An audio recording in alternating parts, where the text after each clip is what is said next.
Yes Niranjan Reddy గారు, మీరు చెప్పినట్టుగా నిజంగానే 10 ఏళ్ల పాటు తెలంగాణలో సాగు సంబురంగా సాగిన పరిస్థితి, సంతోషంగా సాగింది, రైతు ధైర్యంగా బతికిన సందర్భం. కానీ ఏడాదిన్నర కాలంగా మనం చూస్తూ ఉన్నాం, అడుగడుగునా కూడా రైతుకు రక్షణ వలయంగా ఉన్న ఒక్కో పథకం నీరు గారుతున్న సందర్భం క్షేత్రస్థాయిలో కనిపిస్తుంది. రుణమాఫీ అన్నారు, ఆ రుణమాఫీ ఏ విధంగా జరిగిందో, ఏ విధంగా రైతుని మోసం చేశారో మనం చూసాం. ఆ తర్వాత పెట్టుబడి సాయానికి సంబంధించిన అంశం ఇంతకుముందు మీరు ప్రస్తావించారు. రైతు బీమాకు సంబంధించిన ప్రీమియం కూడా కట్టని దయనీయమైన పరిస్థితి, అనేక మంది అన్నదాతలు ఆత్మహత్యలు చేసుకుంటూ ఉంటే కూడా వారికి కనీస సాయం అందని పరిస్థితిని మనం చూస్తాం. ఈ మొత్తం అంశాన్ని, రైతుకు ఉన్న పథకాలన్నింటినీ కూడా నిర్వీర్యం చేస్తున్న ఈ తరుణంలో ఈ పరిణామం వ్యవసాయ రంగంపై ఎలాంటి పెను ప్రమాదాన్ని తీసుకొచ్చే అవకాశం ఉంది? రైతుకు ఎలాంటి ఇబ్బందికరమైన పరిస్థితి ప్రస్తుతం రాష్ట్రంలో నెలకొని ఉందని భావించాలి?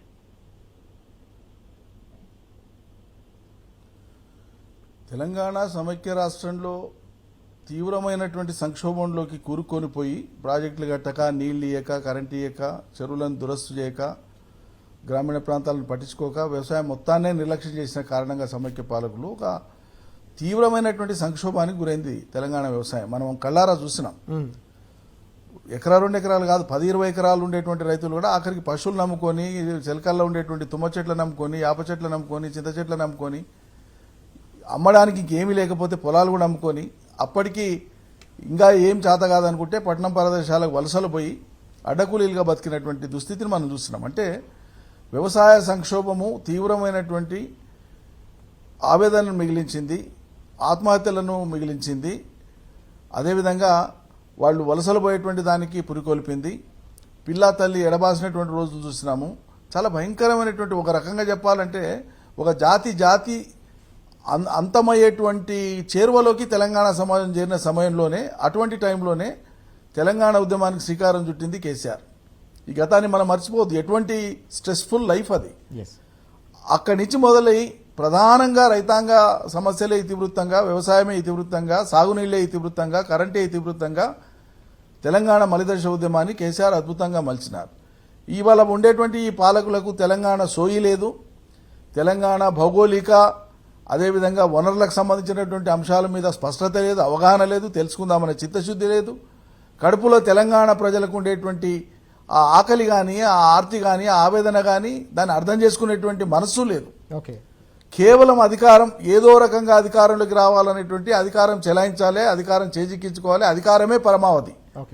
కాబట్టి ఈ అధికారం కోసమే చూస్తున్నటువంటి వాళ్లకు తెలంగాణ ఆర్తి అర్థం కాదు రాజుగారు.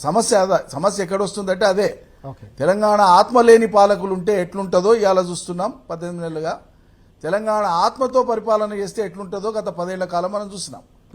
అద్భుతంగా రూపాంతరం చెంది, అద్భుతంగా ట్రాన్స్ఫార్మ్ అయినటువంటి తెలంగాణను చాలా చిన్నగా చేసి గతం అంతా విధ్వంసం అనడానికి అసలు నోరెట్లు వస్తుంది వాళ్లకు? పచ్చబడ్డటువంటి తెలంగాణ పంట పొలాలు సాక్ష్యం కాదా? పండిన పంటలు సాక్ష్యం కాదా? రైతాంగానికి నిరవధికంగా 24 గంటలు ఇచ్చిన కరెంటు సాక్ష్యం కాదా? 72,500 కోట్లు 11 విడతలు మేమేం సంబరాలు చేయకుండా ఇచ్చినటువంటి రైతు బంధు సాక్ష్యం కాదా? బీమా సాక్ష్యం కాదా? చివరికి వీళ్ళు ఎంత దాకా పోయి ఎన్ని అపనిందలు, ఎన్ని రకాల మాటలు, ఒకటి కాదు, 2 కాదు. మరి ఇలా మాట్లాడినటువంటి సంఘాలు కానీ, కొంతమంది రైతు సంఘాలని మాట్లాడిన వాళ్ళు ఉన్నారు, మేధావులని మాట్లాడిన ఉన్నారు. వాళ్ళందరూ మన నోర్లు మూసుకున్నారా? అడ్రస్సులు గల్లంతైనారా? ఎక్కడ పోయినారా? ముఖాలు చెల్తలేవా? ఏమైందో అర్థం కాదు. రైతాంగానికి పంట బీమా అమలు చేస్తలేరని చెప్పి నిందలు మోపినారు. మేము 4 ఏళ్లు పంటల బీమాను అమలు చేస్తే, కేంద్ర ప్రభుత్వం అమలు చేసినటువంటి బీమా పథకాన్ని ఇక్కడ తెలంగాణలో అమలు చేస్తానంటే మనకు దాదాపు 600-700 కోట్ల రూపాయలు నష్టపోయినాం మనం కట్టిన ప్రీమియం కంటే మనకు వచ్చినటువంటిది తక్కువ.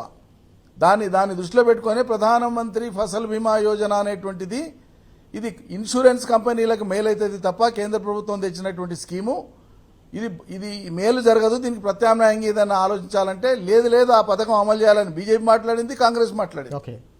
అది అమలు చేయనందుకు రైతులకు నష్టం వస్తుందని చెప్పినారు. మళ్ళీ 18 నెలలు అవుతుంది పంటల బీమా పథకం. మరి మీరు ఆనాడు మాట్లాడినదన్నా లేదా ప్రత్యామ్నాయందన్నా ఏదైనా అమలు చేయాలి కదా, మరి ఎందుకు అమలు చేస్తలేరు? ఒక్కటి కూడా ఎందుకు చేయలేదు? మరి ఆ రోజు పేర్లు పెట్టిండ్రు, వంకలు పెట్టిండ్రు, ఇవన్నీ చేసిండ్రు కదా, మళ్ళీ ఎందుకో చేయలేదు? కొత్తగా మీరు చెప్పింది ఏది చేయకపోగా పాత కేసీఆర్ ఇచ్చిన ప్రతిదానికి కూడా మీరు గండి కొట్టిండ్రు. ఎంత దారుణం అండి. ఇప్పుడు మొన్న ఉదాహరణ చెప్తాం మీకు. మే చివరి వారంలో కృష్ణానదికి తుంగభద్రకు ఆకస్మికంగా వర్షాలు వచ్చి నీళ్లు వచ్చినాయి. మామూలుగా అయితే జూన్లో వచ్చేవి. నీళ్లు వచ్చిన వెంటనే జూరాల నిండింది. జూరాల నిండితే గేట్లు ఎత్తి కిందికి వదిలినారు. సరే, నిండినప్పుడు గేట్లు ఎత్తి కిందికి వదులుతారు, సరే. కానీ పైనుంచి నీళ్లు వచ్చేటప్పుడు పాలకులకు ఒక అవగాహన ఉండాలి. అదే కేసీఆర్ ఏం చేస్తుండే, కృష్ణానదికి తుంగభద్రకి నీళ్లు వచ్చినాయంటే పైన 200 కిలో మన రాష్ట్ర సరిహద్దు వచ్చే కంటే ముందే జిల్లా నాయకత్వాన్ని, అధికారులను, చీఫ్ ఇంజనీర్లను అందరినీ అలర్ట్ చేసి జూరాల టచ్ అయిందే వెంటనే నెట్టేపాటు స్టార్ట్ చేయండి, భీమా ఫేజ్ 1 ఫేజ్ 2 స్టార్ట్ చేయండి, జూరాల నీళ్లు కాలువల ద్వారా చెరువులకు వేయండి, ఇమ్మీడియట్ గా లిఫ్టులు స్టార్ట్ చేయండి అని చెప్పేది. వీళ్ళు ఇవేమి చేయకుండా మొన్న జూరాల నిండిందని చెప్పి గేట్లు ఎత్తి కృష్ణానదిని కిందికి తోలిచ్చింది. ఇట్లా ఉంటది వీళ్ళకి. అంటే సోగి లేదు, అవగాహన లేదు, చిత్తశుద్ధి లేదు, ఏం చేయాలనేటువంటి ఆలోచన లేదు, ఎవడు చెప్తే వినేది లేదు.